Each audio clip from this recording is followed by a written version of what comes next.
Do you like movies and games also? Listen, so much more they all know.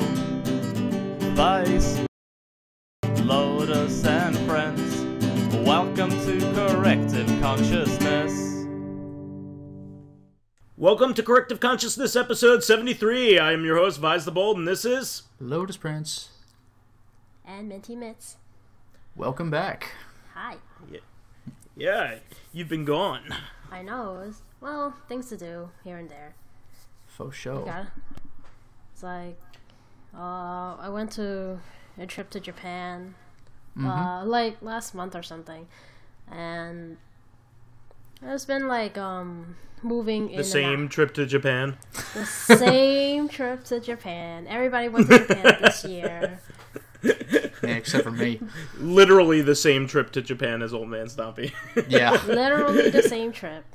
But we're not going to talk about that today. We're going to talk about other things. Okay, so what games did you play? Let's get her started. Yeah. Oh, okay. So, I haven't been playing too much serious games. I guess I've been playing too much Nintendo games, actually. Wait. There are serious games? Serious games. I'm not really sure if people consider mobile games as serious these days, or, you know, console games as the only serious things, or PC games as the only serious games. But mobile games. I've been playing a lot of mobile games. Are the games themselves like walking? Like, is that how that works? I don't know. How much time do you have to spend on a game for it to be considered a serious game? I think you should talk about it. I think it's serious if you think it's serious. If you like, pretty much, like yeah. Yeah. Okay, so I could start off with the Switch game. Actually, I got myself a copy of the Fire Emblem Warriors. Nice. Featuring... Yeah, I bought that too. I haven't had a chance to play it yet. I'm kind of been interested in finding out what the amiibos do for that game. Maybe you could shed some light. Maybe you know a little bit better than I do. Oh, I myself haven't actually bought any amiibos for the game, so but I do know the two amiibos that came with it, or for it, is the I think Chrom and Tiki, which is like the I not really exactly husbando / waifu. Well, actually they are. They're the husbando and waifu of the games, or one of them. Which one are they? Yeah, where were they from? Like Awakening or something? I am not very sure actually. I just know that Chrom was in like the DS version when I was listening to my sisters play it. Is that the god of Conan the Barbarian? Then to hell with you. I don't know. It's a hack and slash Dynasty Warrior style game. It's sure. Sure, of course. You pair up with the husbando / waifu of the characters that you like, and you play through it. And, it's kind of comforting. I don't know. Maybe something about me being overpowered in this game. It's just like slash. Those games are fun. Yeah, whenever I get a Switch, I would like to play that one. I still gotta play Hyrule Warriors.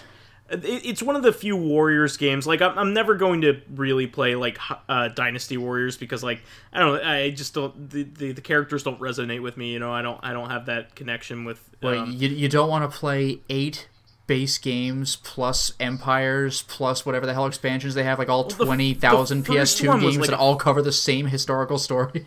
The first one was like a fighting game, if I remember right. Yeah, the first one I haven't played, but yeah, it's not a Warriors game, despite being the Warriors game.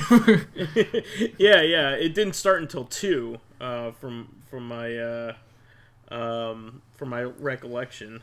But it looks like the characters unlock specific weapons.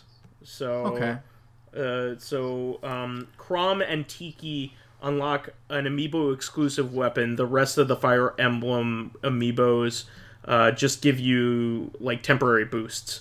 Oh, okay, so it doesn't matter except for like 2 amiibos then. Yeah, correct. So unique functionality, you want the Chrom and Tiki. Okay. I see. I noticed that like when I was playing the game, like a lot of the main characters, the ones that are like I guess fan favorites in a sense, the main fan favorites, like Ike and Marth. Marth isn't there. Ike is not in there. But, Ike is not in War. What? How He is must be in there eventually. There's no way that Ike is not in there. Oh, I don't know. I haven't reached that part if he is. But some of the characters like Lucina, right? She has her Faoshan, and then oh yeah, she was from Awakening for sure, right? Yeah. Yes.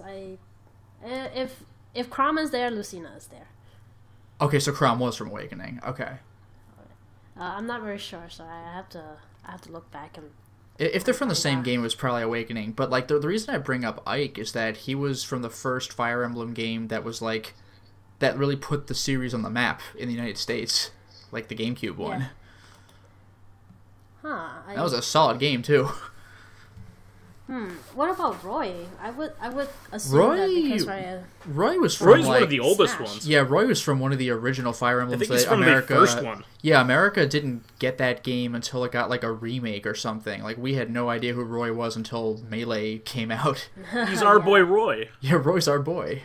Yeah, he's from the original like Famicom game, if I remember right, and he was brought forth in the DS remake to the US. That's what it was as a DS. I was wondering if it was like GBA or something, but yeah. Okay, so it's a little later in terms of that. Okay, so jumping from that, I also I'm not really sure if you guys play a lot of mobile games, but like Zero. I play some, but I don't play many games that are gacha kind of games. I mostly play stuff that has kind of like an arcadey feel to it.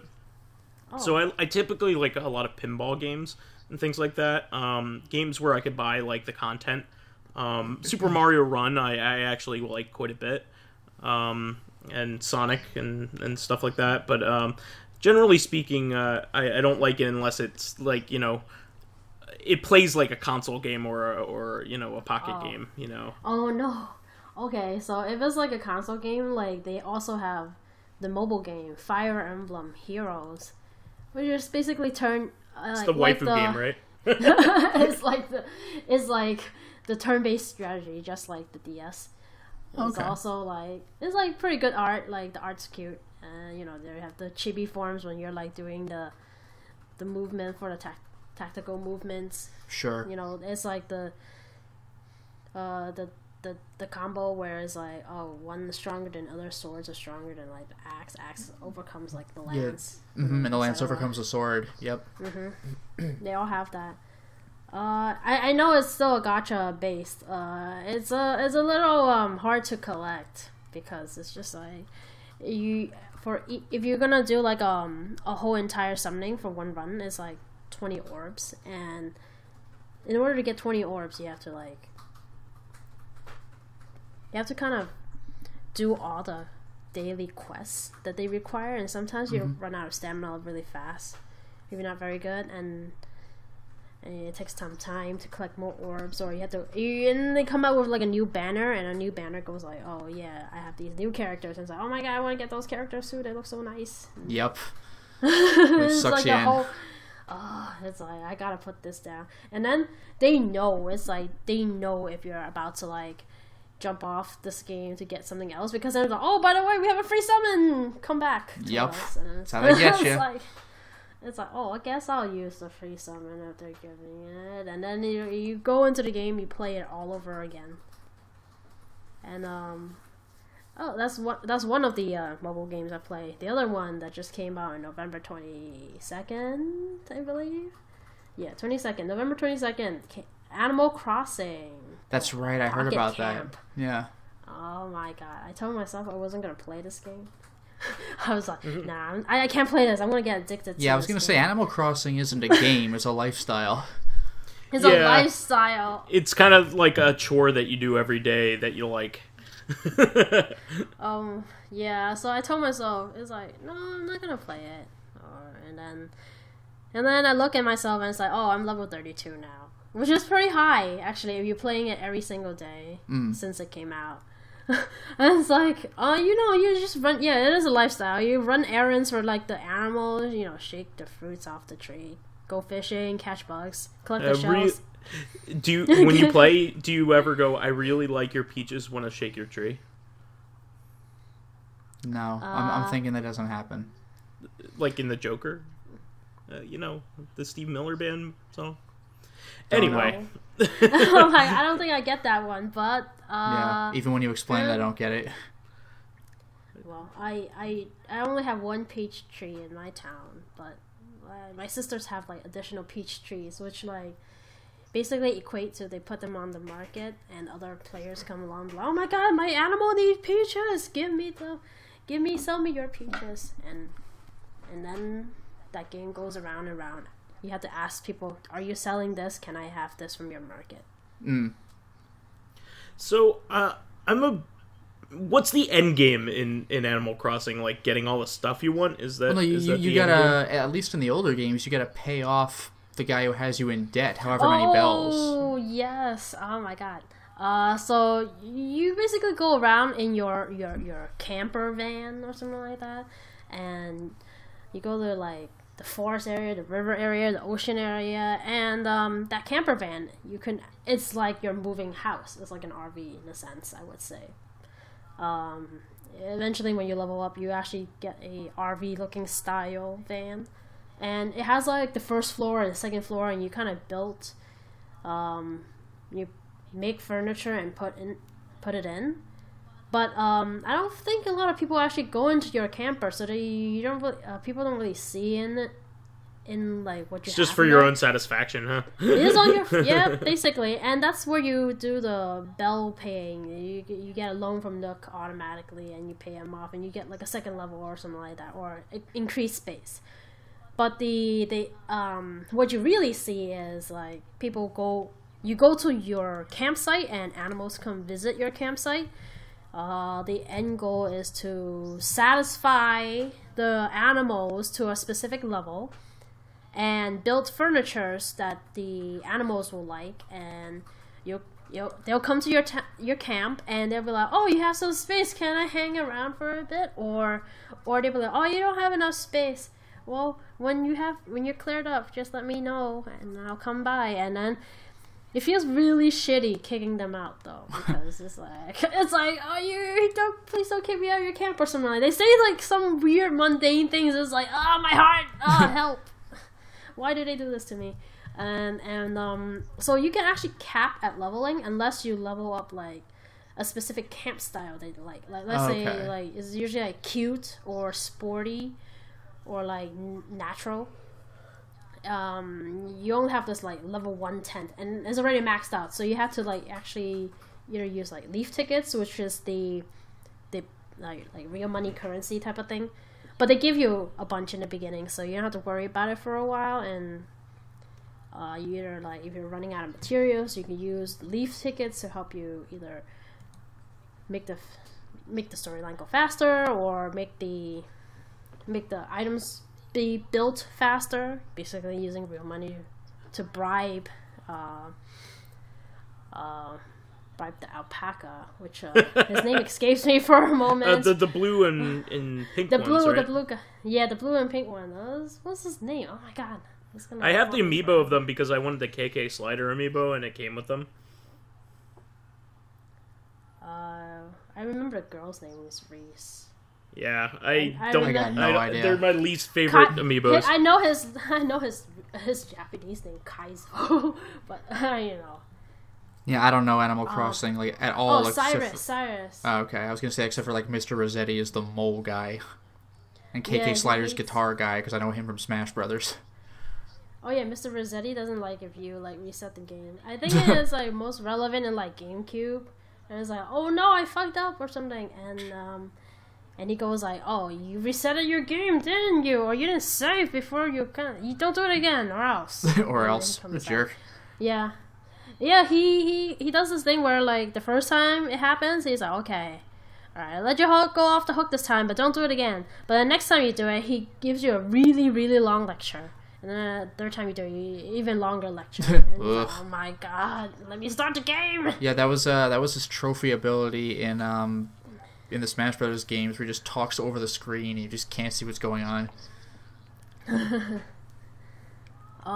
Yeah, so that's it for Animal Crossing. Other than that, the third mobile game I play, it's only because like the Fire Emblem one and the Animal Crossing one requires you to actually be connected to the internet. I guess it's like a security thing. You gotta make sure everything is being done in real time or something. Super Mario Run does that too, which is really kind of annoying. Yeah, that immediately takes my enjoyment out. Like, let me just play the game that I paid for. Well, I mean, with me, I originally bought the game because it was an iOS game. It was iOS exclusive for a little while before it went to Droid.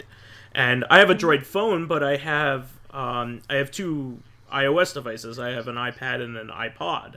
And the thing is, when I have my iPod on me, I might want to play Super Mario Run, but I have to be connected to a Wi-Fi spot in order to do it. And, like, that's the whole point of an iPod is, like, it's supposed to be portable. Mobility and stuff. Yeah. It's stupid. So, like, getting Super Mario Run for my phone is a lot smarter. You know, it kind of stinks. Oh, well, that's why I have this game called Magikarp Jump. Yeah, have you heard of it?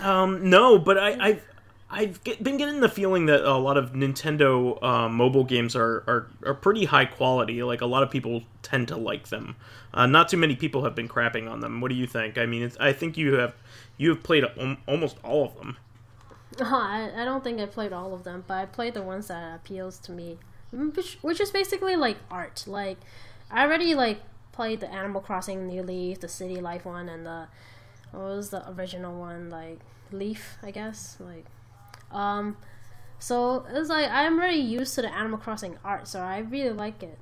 Like, it's very pastel-like, it's very bright. And Fire Emblem, I like how they have like the detailed art, and like the chibi versions are kind of cute. So it's like, I really do like the art for it. And Magikarp Jump is also very pastel-like. It's very bright. It's like a mindless game. You just poke at your phone screen, how oh, you got this Magikarp, and like help him be the best that he can be by jumping as high as he can. You know, your trainer level will get higher, and you'll train your Magikarp to jump even better and higher and get more levels. And sometimes they have some mundane encounters, which will happen as you play the game, like some random. They call it achievements, but it's like random encounters, such as like I don't know, you press the TV screen like 7 times or something, and stock will come out, and just like it's a ghost, and that's like an achievement you only get once. Some mundane stuff like that. Or you fish up a Magikarp, and it's not really a Magikarp, it's something else, either like a Ditto, and you have to throw it back in. Because this is a Magikarp game, not a Ditto game. I would keep the Ditto. So it's all random. I would keep the Ditto too.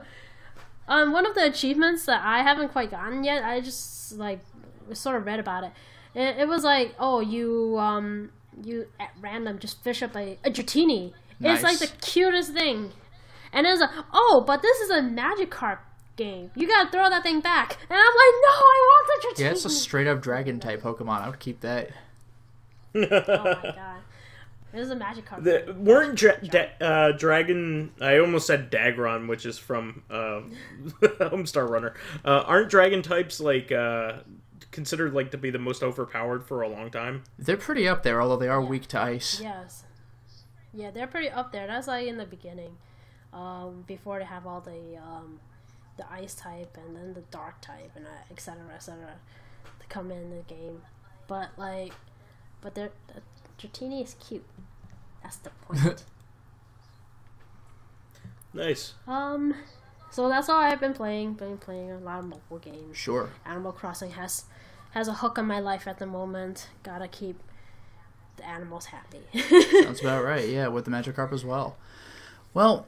Oh yes. I guess as for me, I've already talked about Little Nightmares, but at the time this recording is up, it will have the Let's Play will be completely up for patrons to view, and for the general public, the Let's Play will start becoming public very shortly, like the next day or possibly the day after. I forgot the count, but it's coming soon.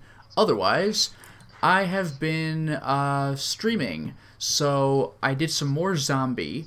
So I think I'm getting close to endgame. I actually passed a point in the game where I just get a message on screen that directly tells me, this is a point of no return. You better make sure you have all your stuff. Now, I was able to go back to my safe house after I got through that part, so I can access my item box again. But at least that section of the game was locked off until I finished it. Now I think I'm just at a point where I need to escape and get to some point of safety, which is going to involve basically running through a bunch of the map without the ability to use shortcuts, so I have to try really, really hard not to die. So I'll see where that goes. Otherwise, I did something that I genuinely didn't think, or at least wasn't sure I would ever do, and that was totally finish Yakuza 2. I beat that game years ago, but I've mentioned on the podcast before that I have fought the super secret game completion boss, Amon, in Yakuza 1, 3, 4, 5, and even Dead Souls, but I was never able to pull it off for 2, because the requirements to get to Amon in 2 are absolutely insane. Like, normally what you need to do is perform every heat action in the game, which is a lot of work, and there might be some other requirements. I forgot what they are. Like, eat every food and drink every drink, maybe? I don't remember. I think it might be a little different for each game. I remember when I was watching my husband play Yakuza. I was like, oh my god, you have to drink this drink, drink the next drink this drink, make sure you drink all those drinks because you probably need it. Oh, you know what it is? You have to complete every heat action and complete every side story. Some of those are really hard. And in Yakuza 2, some side stories are ridiculous, and you only get one shot at them for you to get, like, the good completion. Like, beating the baseball and golf side missions was just terrible. And then I had to learn how to play Mahjong to beat the Mahjong side mission. That sucked, and now, at this point I've forgotten how to play. But I had to learn just for that. I had to download a computer program to make my way through Shogi, because even if I do know the rules, I can't read where the damn pieces are. That was fun. So, it was so goddamn hard. But the thing was, like, on top of that, to fight Amon, you need all but one heat action in the game, because beating him gets you the last one. But you also need to have learned every technique for Kiryu, except for, again, the one you get for beating the game after having beaten Amon. But the problem is, to get those, you have to beat the top guy at the Colosseum. But to beat the top guy at the Colosseum, you have to beat your master in the Colosseum. But to beat your master in the Colosseum, you need to have beaten everybody else. So you need to have perfected the Colosseum, which is 51 goddamn fighters. Wow. Do you know how hard it is to beat Majima in the Colosseum when you're playing with clunky-ass PS2 Yakuza controls? Because it's not easy. Well, luckily, the remake's coming pretty soon, isn't it? I am so hyped. And I hope to God they tone down the baseball and golf. And now Colosseum. The baseball and golf missions are not golf. The baseball and golf missions were terrible. For the baseball mission, you had to hit 10 of this guy's 20 pitches, but they were, like, hilarious pitches. Like, the ball's doing crazy spirals or coming in, like, 1,000,000 miles an hour. It was so goddamn hard. I don't even know how many times... God, is that pool baseball that was the worst mission ever, until I played the golf mission. With the golf mission, you had to get X number of points. It wasn't about getting the ball in the hole. It was about hitting targets. And what you really had to do to make this work was, number one, you're playing with crazy wind, horizontal wind. And number two, to get optimal score, you had to hit the blades of the windmill, like, while they're turning. So you need to hit the ball super hard in a ridiculous direction so the wind blows it back to hit the target if you time it correctly. It was such a goddamn nightmare. It was horrible. And I did it after like an hour. So I finally... I can always count on you to do whatever, like, mundane, grindy bullshit in order to get, like, completion in a game. the only thing in Yakuza, in all of the Yakuza games, I just refuse to do is beat all the mini games, like all the gambling stuff and things like that. Like, I just...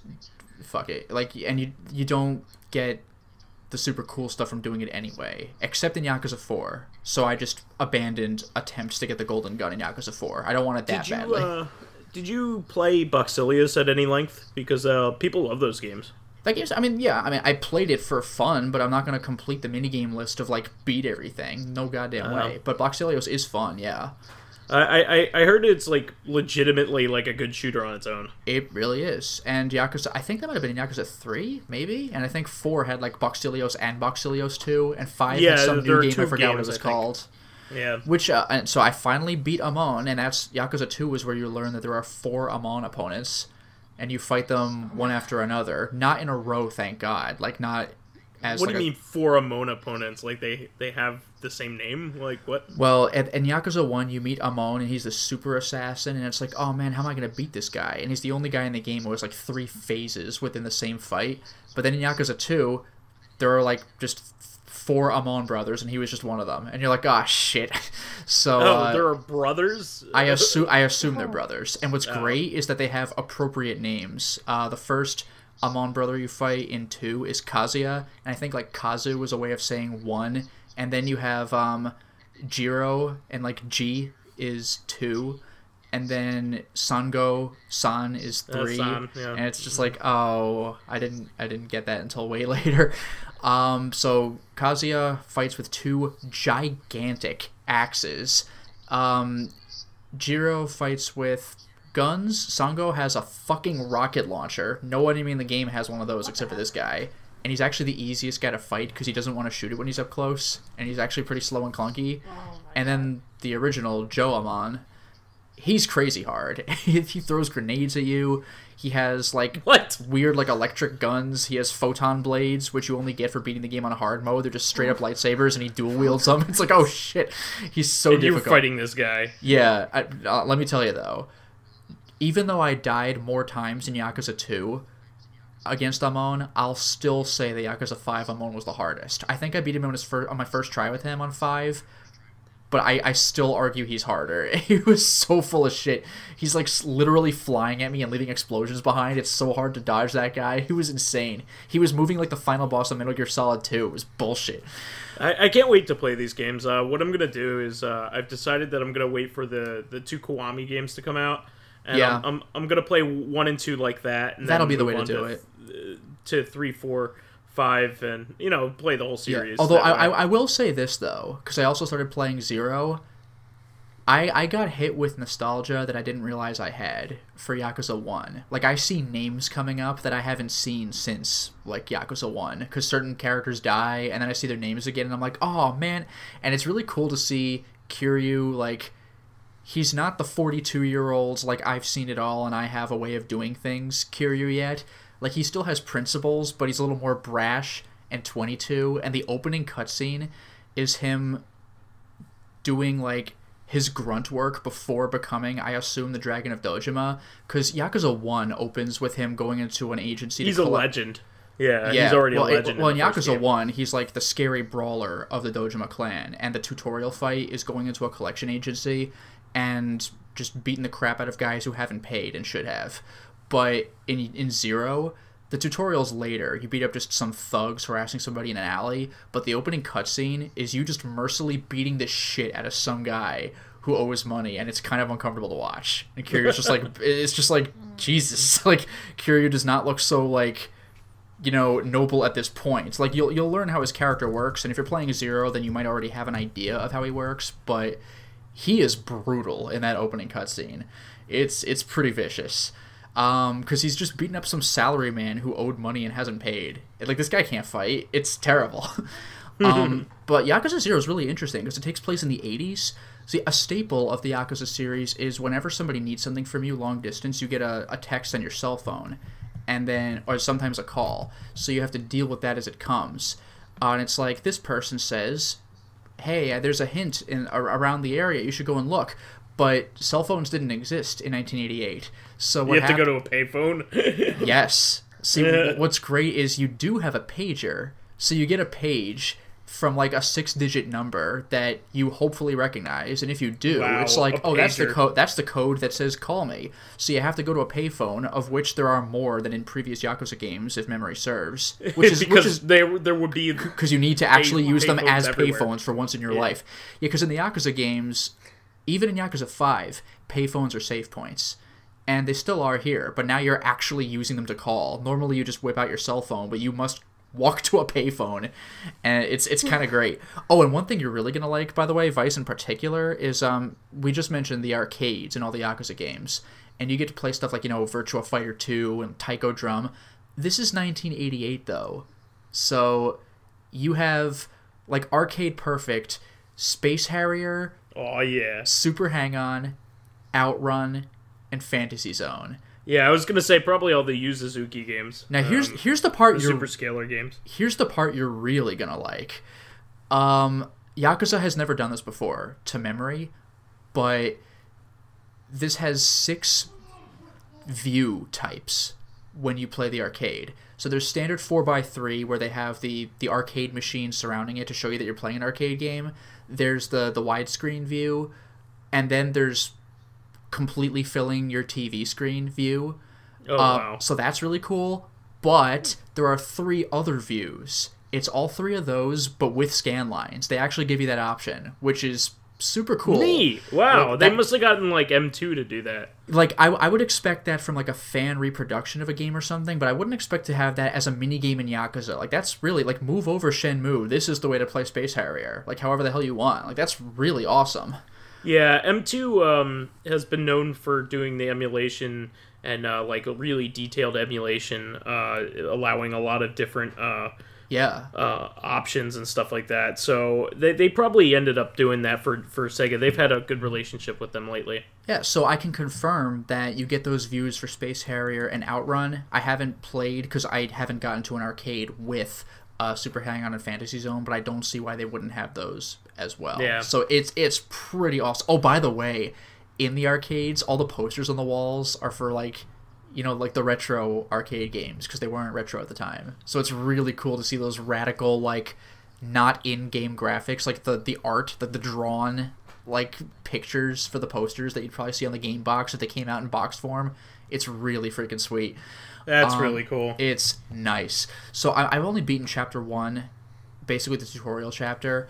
I'm only on Chapter 2 now, and, according to the walkthrough I'm using, it's like the guide for Chapter 2 is like 3 paragraphs long. But of course, now that I have free roam of the town, this is where I start grinding for food and doing side missions and stuff, so I'm going to take forever with that. But it's really enjoyable to be playing this, so I'm super happy about that. The only other thing I wanted to mention is I actually streamed relatively recently. I gave Furi a shot, and that game is hard.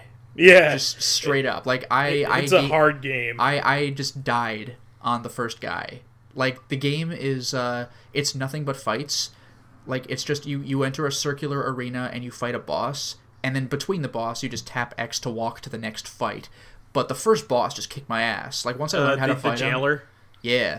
Like, I actually, at this point, I've beaten level 3, so I'm getting a bit of a hang of the game. Level 2's boss was freaking intense. It's kind of funny, because I'm watching... That's the one that's blind, right? Yeah. Like, yeah. I'm watching my... She's awesome. I'm watching my own video on YouTube after I've done it, where I'm watching how crazy the second boss fight is. And then I go back to the first boss fight, which kicked my ass, and I'm like, wow, that does not look so hard anymore. That's the thing about this game, is it's kind of like Dark Souls in that, like, the grinding is actually just learning how to play the game, and that's the thing. Is learning the skills that you need in order to beat the bad guys. Yeah, there is no in-game grinding as far as I'm aware. I don't think you power up. After 3 levels, I haven't powered up. Like, you learn how to fight that enemy. Yep. So, the game is gorgeous, and needless to say, because we mentioned this before, the soundtrack is just spectacular. So, I have the definitive edition of the game, which just comes with the DLC. So, I look forward to beating this game and seeing what the DLC has to offer, which is probably pain and more pain. Like, I streamed for about 2 hours, and I beat 3 guys. That's because I died at least, I think I died twice on the first 2 enemies, and the thing is, it takes a while to beat an enemy even if you're doing it right. So if you die, it's like, oh man, I gotta do this all over again. But you get better at it, which is the point. Yeah, I mean, you have lives in the game. I don't know. You basically lose and get knocked back down, right? But then you really can game over, right? Well, yeah, you have 3 lives. Like, you have a health bar, but below your health bar is 3 little dots. Think of it like energy tanks for Samus. Yeah. Except that when you lose a life bar and you lose an energy tank, that resets the phase you're on. Because the bosses also have life bars and energy tanks. And if you die when you're on, like, phase 5 of a boss and you lose a life, then you lose a little box and you get all of your health back for the next box, but the boss regenerates its health for that particular phase. So you regenerate and the boss regenerates. Similarly, when you take the boss down to the next phase, you regenerate. So every single phase, you're both at full health for that particular one. So, and you get a life back if you beat a boss after having lost a life. Did you Is this like a fighting game? It plays almost like a shooter where you want to like avoid bosses' projectiles and fire at them with your right stick, but you also want to get up close and slash at them with your sword. So it's an arena type game. It's almost a shooter. The closest thing that I can it's like Sin and Punishment if you ever played that game, but like the closest thing I could say is it plays like a treasure game, like it's a boss rush. And each boss is a little bit different. They all have their own quirks, and their own characterization, which is pretty neat. They're all unique, and they all have their own. And it has shmup, like it has like Devil May Cry elements too, like like an action game. It has it all. What it makes me think of is because I saw this played for the first time ever on Mike Cobb's channel, and Mike Cobb is like the undisputed god of God Hand. That guy's a freaking monster at God Hand, and he's like really good at like the twitch reflex, beat the crap out of your enemies games like that. Vanquish. He had showcased a particular boss fight in Neo, where it's just a lot of parrying and countering her attacks and slashing back with your own. Furi's kind of like that, if you've ever played Neo, I guess. So that's what I would liken it as, except it's super neon and has radical 80s like synth music, because this game's French, and France sure knows its electronica. I was going to say that the game reminds me, and probably rightfully so, I think the artist is Blood the same. Dragon? No, it reminds me of Afro Samurai. I think the artist is... Especially because you have this smack... Like, you're really quiet and almost never talk, and you have a smack-talking samurai sidekick that never helps you with anything. It's, like, very Afro Samurai. It's very similar. I had made that connection when I was actually playing the game as well. You have this weird ninja, or samurai, I guess, in, like, a rabbit mask, and he just talks you through the game and gives you narration and stuff. He seems to know things that you may not know, so I'm questioning whether he's just in my head or not. I guess maybe we'll find out. But yeah, and the cell shading kind of reminds me of Killer 7. It's like very heavily cell shaded, which is great because it means that the game won't look dated later. Like, Killer 7 looks just as good now because that's how it was supposed to look. It wasn't going for realism where it's like, oh, it doesn't hold up in 2017. You know? Breath of the Wild or, Wind Waker is always going to look good, Oh, yeah, Wind Waker, yeah, definitely. That game will look the same 20 years from now. Oh, man. That world is really wide, so I would assume that, like, if they try to remake the whole thing, is like... How much more? That's the thing. Are they going to do like projections and like 20 years down the line? Wind Waker for the the Wii U. Yeah, and it looks even better. Yeah, I mean, it didn't look bad before, but it looks even better now. Yeah, they did clean it up and make it all widescreen and everything. But like, how much HRD could you make it? Maybe you can. It still looks good. Yeah, 3D, 4K. But in any case, that's been my week. So how about you, Vice? I really didn't play a lot of video games this week. It's been a busy one with work and a lot of other stuff going on. But I was able to beat FarCry 4. Hey. So I was happy to do that. I made some major progress. I ended up beating it with a lot of the things accomplished that I wanted to get done. I beat all of the main missions, even like the ones that are optional, that are character driven ones. So you could take quests, the mainline quests, or you could take quests from like 3 or 4 people, like a guy named Herc from the 3rd game, and another guy who's looking for blood diamonds. His name is Longinus. And then there's some other missions where you can go into like a fantasy land called Shangri-La. And those missions are actually really neat. I wish the whole game was actually Shangri-La, because it has a lot of like mystical fantasy elements, and it makes the game a lot more fun. But you can fly in it, like there's some bullet time stuff that you could do with your bow and arrow. You're fighting demons. There's even a boss battle where you fight like a gigantic demon, and it has a weak point, just like, a Nintendo game or something like that. Nice. Whereas, regular Far Cry games is just you fighting other human beings. So like even the hardest of battles is more, you're just fighting waves and different scenarios of bad guys, rather than a particular like big hulking bad guy that can take a lot of bullets. They don't do that. Like, they have normal people in the game. There's some armored people, but really the challenge is getting overwhelmed by many armored people. That is one thing that always bothered me about certain first-person shooters, where all of a sudden it takes like 3 headshots to kill a guy, and it's like, dude, come on. No, like, it's you not hit him like in the that. freaking brain, and that just like alerts him. It's like, what? I mean, there are guys with armored helmets, but you could if you hit them twice in the head, they're dead. Oh, speaking of which, Zombi pulls that shit a lot. There are like, I don't know what you call SWAT in England, but there are the like riot cops, and you have to, I don't know about gunshots, but I don't want to waste bullets on them, but you have to hit them in the head with a melee weapon 3 times to knock their helmet off, then you start actually hitting them. It's pretty annoying if there's one of those and literally anything else at the same time.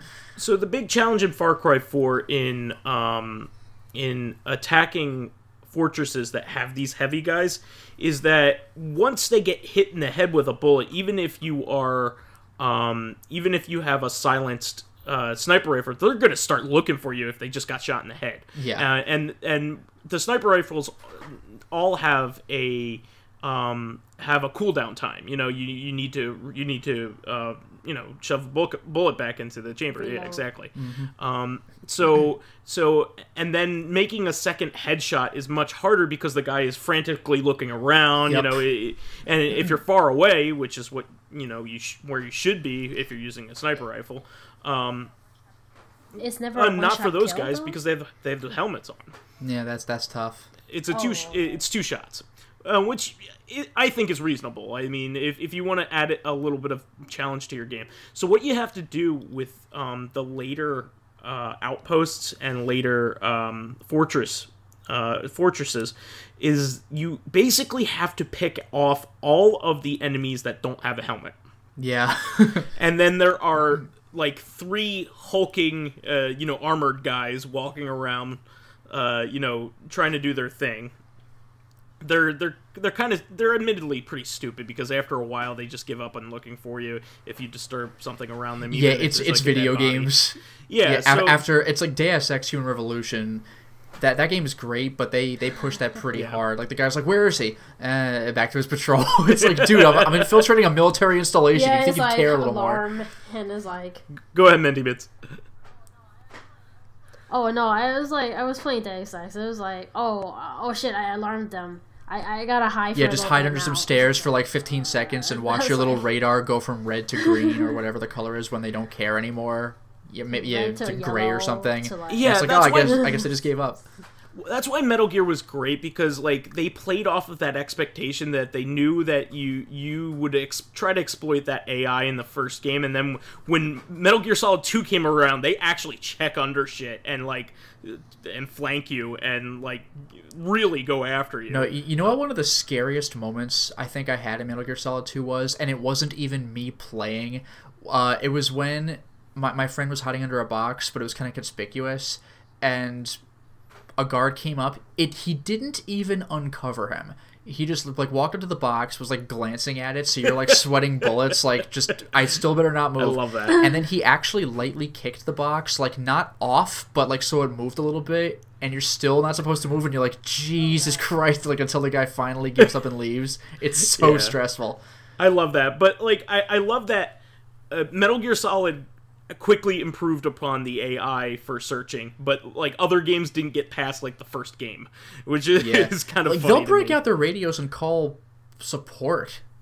Like, if people are missing, and you can actually shoot their radios, which is mind blowing. Yeah. In Far Cry 4, they give up real easily. Now, if they find you, you're fucked because like in this game, if they actually like see you, what they end up doing is they set off an alarm, and once the alarm goes off, then like swarms of enemies start coming from elsewhere, from reinforcements, and then even helicopters start coming in. That's hilarious. It's like Grand Theft Auto, just like now there's tanks. What? Oh, you're screwed unless you are like, first of all, you have some of the best weapons in the game, and if you have a rocket launcher, that'll be okay too, but man, you'll be screwed if and not only that, but the helicopters will keep coming. There will be like 4 helicopters.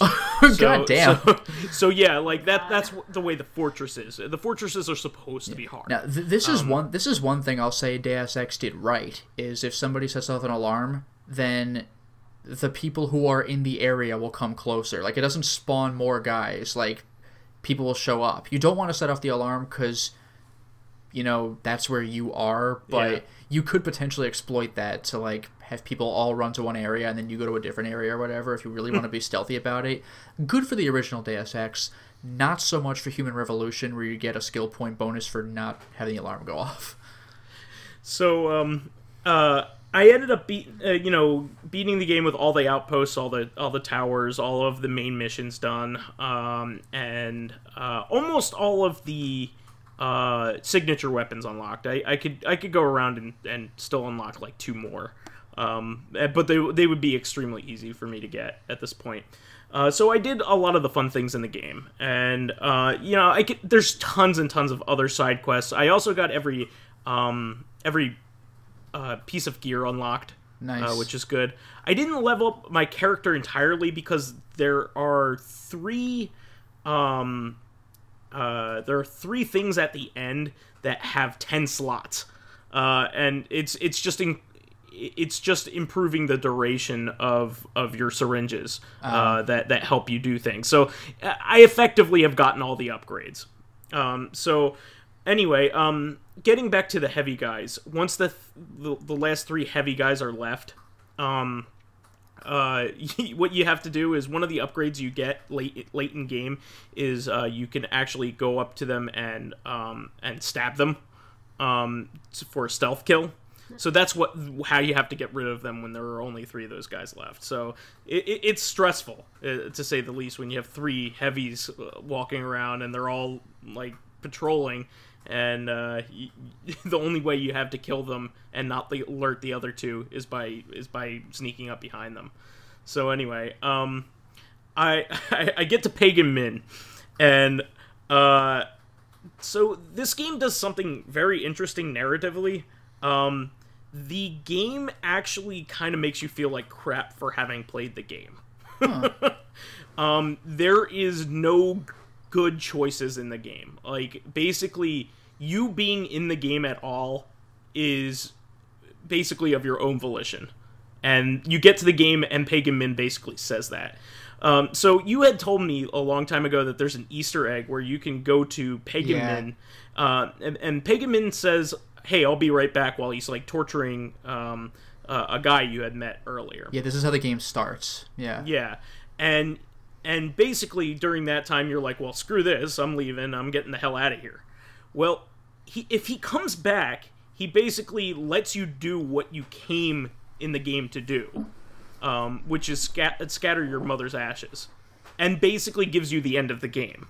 Yeah, he's just like, thanks for waiting, and then he escorts you to your helicopter and you leave. You beat the game in like 11 minutes. Yeah, and you don't have to kill anybody Oh, God. in order to do this. So basically, he says that at the end of the game. He's like, you should have just waited, and Yeah. he was actually telling the truth. He's just like, you didn't have to fight me at all. Like, Yeah. I was going to give you the kingdom. It was rightfully yours. I was just going to get the fuck out of here. And that is exactly what he does if you do that. That's amazing. A bad guy who's not lying. No, he's not lying, and he's actually really friendly to you, like, the whole game. Like, he's never mad at you. He's never mad that you're taking stuff over. He's actually kind of amazed by it. And so he's basically watching a normal person turn into a psychopath, and he's... What was that? I was like, yes, it's like, it feels like all the games are like that. It's like, you thought you were a normal person, and all of a sudden you're just leveling up and killing everything. And not only that, but the faction that you're helping, the Golden Path, has two sub-factions within it. Two people vying for power, and neither of them are nice. There's no right choice. They are both pieces of shit, and you have to go with either of them in order to progress. So the game makes you even feel more like shit by letting either of them get into power. One of them turns the land into like a drug den, like basically like a drug producing like awful place, and the other guy basically turns it into basically is draconian. So you know he'll be a ruthless ruler as well as pagan. You know, so it's so funny because like there's no right choices here other than to do what pagan told you to do. Yeah, literally the only winning move is not to play. Yes.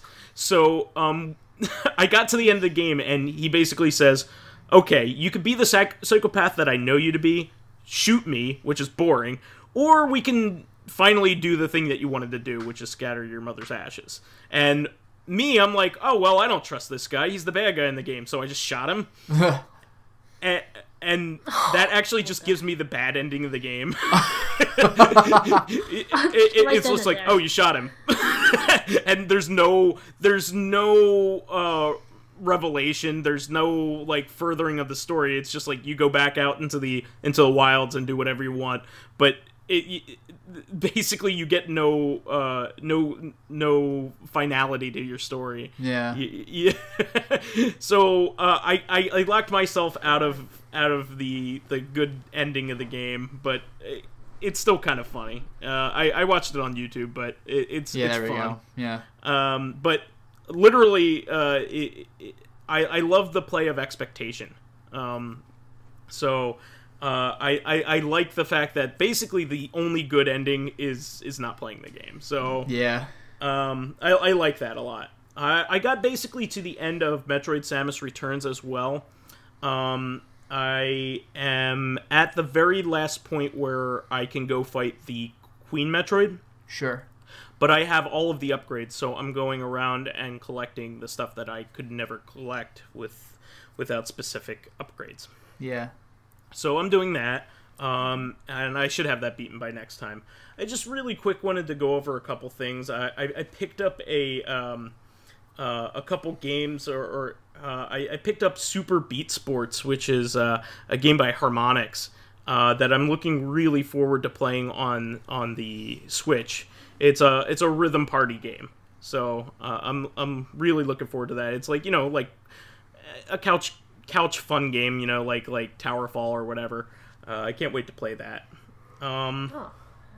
Yeah. Well, it's not like Towerfall, but it has a similar, you know, like Bomberman or whatever. You know, it's competitive fun. Yeah, like a exactly. Party friendly exactly. type of games. And I'm also very excited because the original Zwei got announced. Yeah, it's pretty crazy. So I never expected in a million years that Xseed would put out the first Zwei game, especially considering they just released the second one like about a month ago. And I was really looking forward for that for years. So I was like, oh, well, at least I got the second one. I got one of them, right? And lo and behold, they're like, well, in a couple months we'll release the first one. And I'm just like shitting a brick. I'm like, wow, you released them out of order. Yep. and like really within the same like breath of each other. So I'm really looking forward to that because now I can actually play the first one and then the second one when that comes out. Really was looking forward to that. Those were the top two like games I really wish would get fan translated but never had. The only other games that are still like, oh man, I really wish this was fan translated or translated officially were the Goemon games for the Super Nintendo that never got released here. There are 4 games for that in that series for that system, and apparently all of them are amazing. We only got the first one, and they get progressively more fun and more crazier and crazier. Yeah, that's amazing because the first game is great.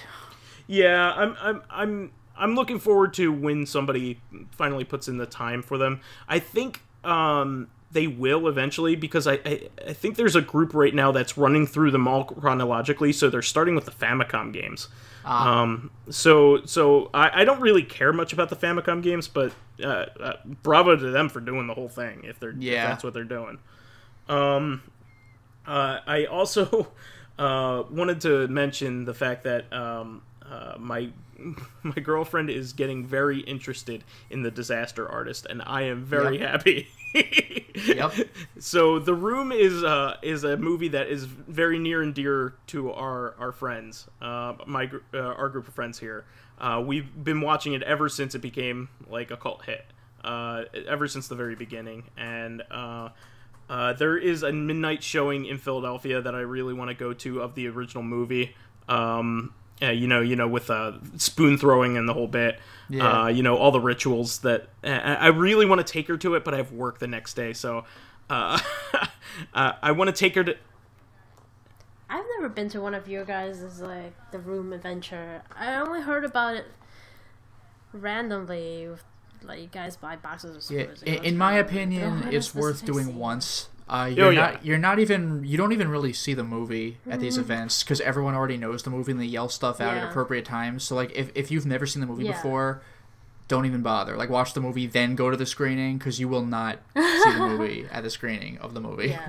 Well, I'm conflicted on how to show the movie to my girlfriend because like if it's just me and her, it's not the kind of movie you want to watch on your own either. Yeah, not really.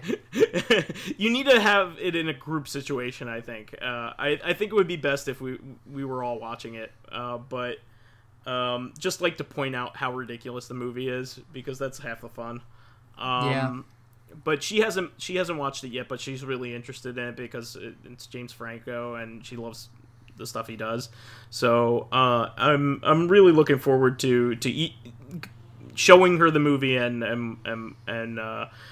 going to see the Disaster Artist afterwards because I read the book and I can't wait.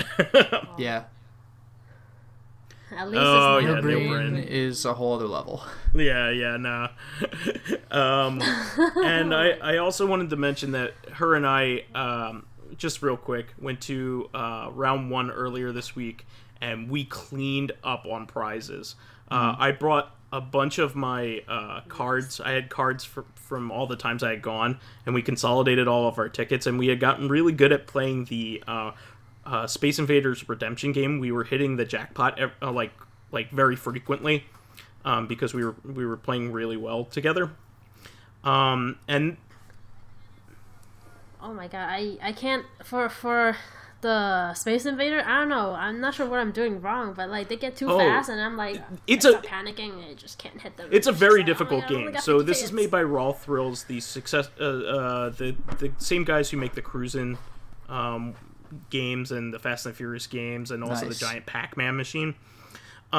So they make this game, and it's a hard game. It's a hard version of Space Invaders, but it's a lot of fun. It's like it's a lot of it feels a lot like Missile Command too. It's like a combination of Space Invaders and Missile Command, and is it a lot of fun. It's a gigantic machine, and it has a lot of blinking lights and stuff. And we were hitting the jackpot like every time, which is 500 tickets, which is a lot of tickets.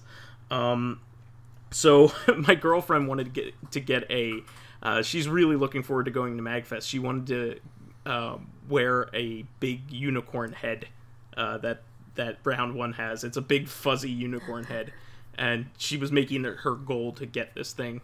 And like you could buy one, but it's like $50, like online or something. So we ended up getting it, and it was a lot of fun with the tickets that we had gotten. And I'm pretty sure we had spent a little bit less than $50. Plus, it was fun doing it, you know. And I also won her. Well, actually, we cooperatively did a bunch of claw games, and we got a Fraggle, which was a lot of fun. We also got the unicorn from Despicable Me. Like, it's so fluffy! Like that one. Haven't seen it. Oh, okay. And...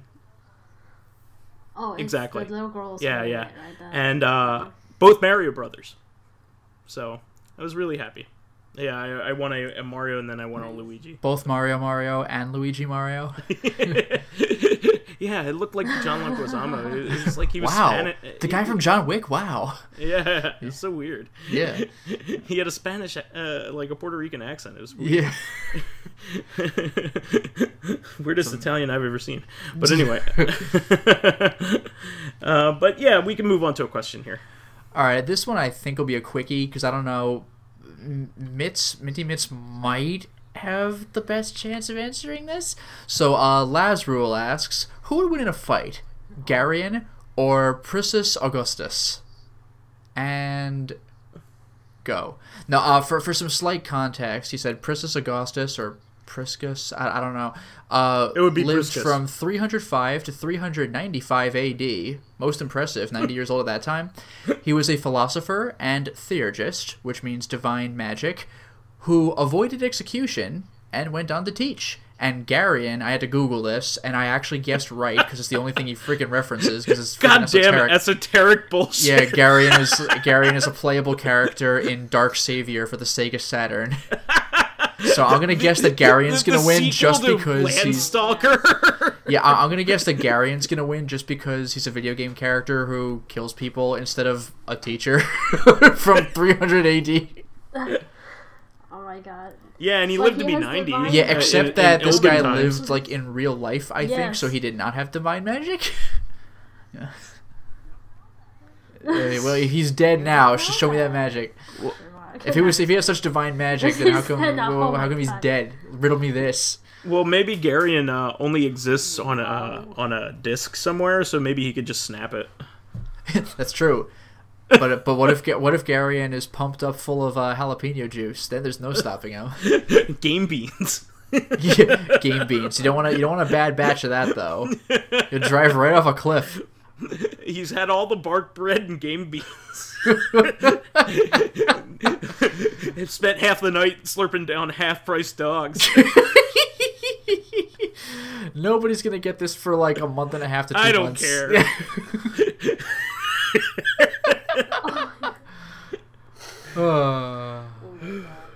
That sure is. What do you think, MintyMitz? Yeah, MintyMitz. Who's gonna win, Garian or Priscus Augustus? I don't know. He one of them lived 90 years, so I would. That is a good point. We don't know how old Garian lived till. Yeah, maybe he can teach. Because like one looks for a fight, and the avoided other one just execution. went on to teach. And you know what I'm thinking is have either of you played till the end of Fallout 3? I have never played any of Fallout 3. Okay. Well, spoiler alert for a 10-year-old game. So if you become like a scientist, if you have high in science and ability, you find out that the president of the United States is actually a computer. Who is basically set up to take over operations of the country in the event that there is nobody else there to do it. So you eventually get to the computer and, you have a bunch of choices. But if you are a scientist, you can logic loop him into killing himself. Like he shouldn't exist if nobody voted him in, basically. And he's like, oh right, and then kills himself. That's crazy. Basically. And well, the computer does, and so it's basically like that. And so maybe as a philosopher, he can convince a computer program, aka Garian, into killing himself. Maybe. By the way, one thing I want to throw in, just for a bit of amusing extra here, is that at first the question was just who would win in a fight, Garian and Priscus Augustus, and I'm like, I responded in the YouTube comments. I'm like, I have no idea who either of those people are, and it's like, all right, let me give you some context, and he tells me who Priscus Augustus is, and does not help me with Garian. So like, Googling search. Garian didn't help, but just because he's referred to Dark Savior a couple times in the past, I'm like, is this a fucking Dark Savior reference? And yes, it was. Only he's played this obscure Saturn like sequel to an obscure Genesis game. Yeah, like on the Twitter account, like Tales of Games was like, "Hey, you should play like Deep Fear," and I was like, "Oh, what's that?" And it's a Saturn game. I'm like, dude, I don't have a freaking Saturn. Like, I do now, but also, like, it was never released in the United States. That's a good point. Yeah, it's like, only come released on, in PAL territories. Yeah, so like, I'm like, don't tell me to play freaking Sega. Like, who had a Sega Saturn? I guess you did. Like, I got a Sega Saturn like last year. Who had a European one? Wait, Sega. Let me look up Sega Saturn. Sega Saturn did not do well. For some reason. Not in the U.S. I think I might have had a. You said I might have had a what? Cough.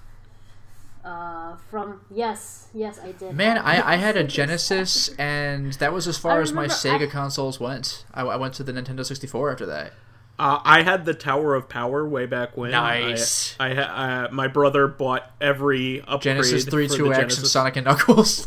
and the Master System. Sega CD. Oh, the Sega CD, yeah. Yeah. He, my brother was really into the Genesis when we were growing up, and then he was just too old when the Saturn came out, so he wasn't into video games anymore. So we never got one. And one thing that's cool about the Saturn that I guess I don't know if a lot of people knew about back then was that was kind of like the Neo Geo of its time. It was like a lot of arcade ports, which was pretty awesome.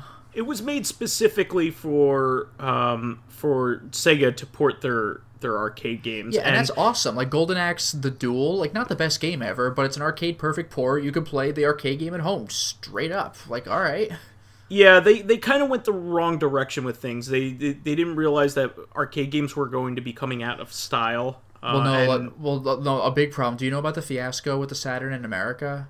Yeah, they released it. There was no build up to it. They just said, "Hey, this is coming out." Oh wait, no, it's already out. You could go buy it right now. And a lot of retailers blackballed Sega after that because that screwed them. They were stuck with inventory. Yeah. Yeah, that just royally screwed them. So like it was like destined to fail. I don't think the Saturn did great in America, but they've messed everything up in America, like hardcore. Oh. Mostly in America. In Japan, it was actually received very well. Okay. Not as well as the PlayStation, obviously, but yeah, PlayStation cleaned house. The Saturn was a kind of like a gamer system. Like people bought it if you were really into video games. If you were really into it, you bought it. Kind of like a PSP. So you could play Battle Monsters. The best game. Heart Eat Harn. Death Mask. Sure. But yeah, anyway. I think that's the time we're going to have. So, like, there was a brief question, but at least we were able to spark discussion with it. Way more than I thought we would, to be honest. Absolutely. Well, Lazarul, keep it up. Please keep giving us... Lazarul does have one more question later, and the funniest part about that question is that it's not a joke. We'll get to it later, but that question is hilarious because there's not a trick to it.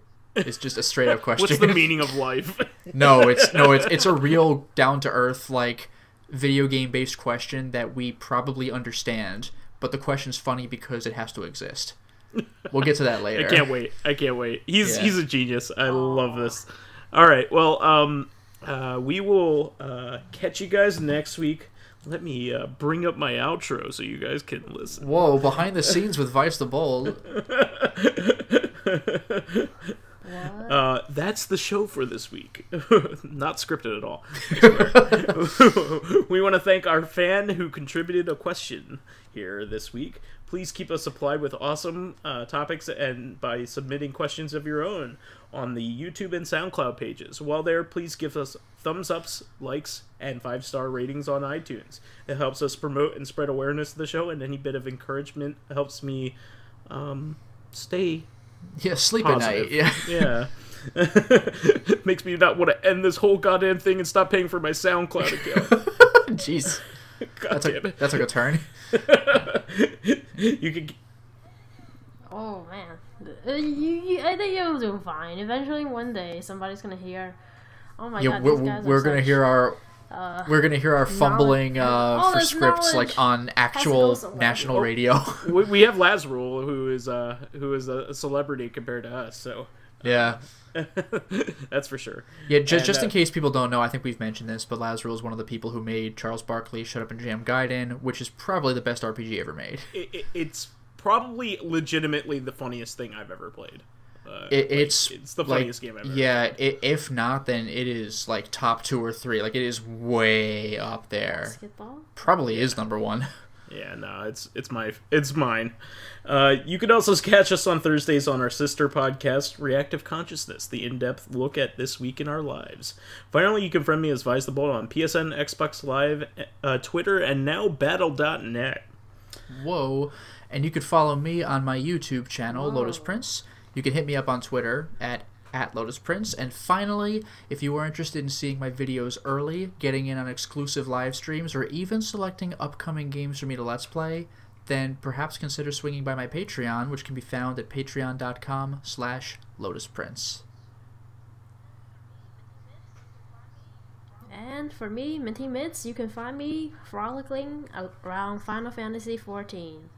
I don't really use too much social media to advertise myself, but I would like to come on to this Corrective Consciousness a little more to explain some of the other games. Yeah, we really should add you more into a more regular rotation. Absolutely. Faux show. Yeah. So, thanks everybody, and we will catch you on Thursday. Until next time, everyone. Bye.